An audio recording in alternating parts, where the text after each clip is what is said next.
I am a mom who chose a career as a private investigator. I cover murders, rapes, cold cases, and missing persons. My day could include meeting with police officers, teaching a class. All right, you gotta follow through. Taking pictures at a crime scene, and then I have to go to the grocery store and get dinner on the table. So amazing. Wow. Welcome back. You're here with Aisha Sase, my co-host. That was our guest, Sheila Wysocki, a mom turned private investigator who helped solve the murder of her best friend. For more than 20 years, Sheila thought that a man named Russell Buchanan was guilty of her friend Angie's murder. Russell is here today. Welcome to the program. Welcome. Thanks very much for being with us. you. So you were with Angie the night she was killed. Yeah, we had gone out that evening. What happened? Angie and another woman, Anita, and I went out. We had never been out before. We went to some clubs. They dropped me off at my apartment. I went to bed. Got up the next day and went to a wedding and flew down to Houston, spent the rest of the weekend in Houston, came back to Dallas, went to work, and got home from work, and there was a knock at the door, and it was the Dallas Police Department. They opened the door and asked me if I knew why they were there, and I said no. And they said, well, we're here to ask you some questions about the murder of Angie Samota. That was when I found out. And Sheila, you were convinced that Russell had killed your friend Without a doubt. for 20 years. Absolutely. I was told he flunked the lie detector test, that he was acting suspicious. He fled the country. He fled after the murder. So, to me, at 20 years old, of course I'm going to believe what I was told. And Russ, what was that like for you to know that this was hanging over you and people thought you were a murderer? Yeah, it's a strange feeling. It's particularly tough the first couple of years, and as the years go by, you begin to move on with your life, but it never leaves you. No. It's still a cloud that hangs just over your shoulder, and you just have to persevere. You just have to move on and do the best you can. And Sheila, you became a private investigator, convinced that Russell was the one who killed your best friend. Absolutely. You pushed for the police to do a DNA test. They finally test the DNA, and what did it discover? It wasn't Russell. After all of that? After all that. And so the Dallas police called me and said, we got him. And what I thought I was going to hear next was Russell Buchanan. Mm-hmm.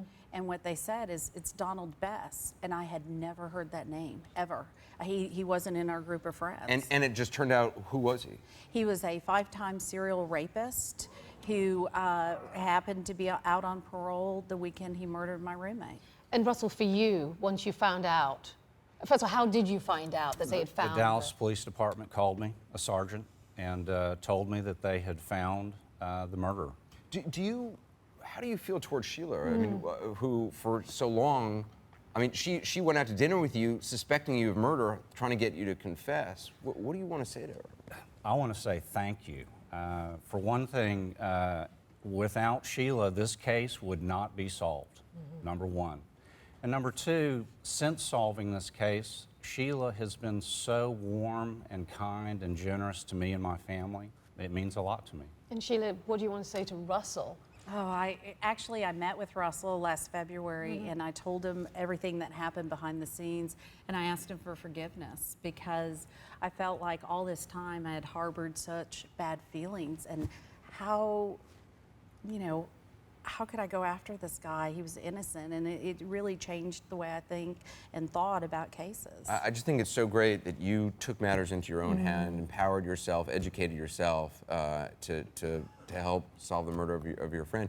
You help empower other women now. Just quickly, what's some advice for women out there in terms of how to protect themselves? Well, the first thing I do talk about is if you get baby carrots at home, that is the perfect thing to bite through. If you can bite through a baby carrot, you can bite through a finger.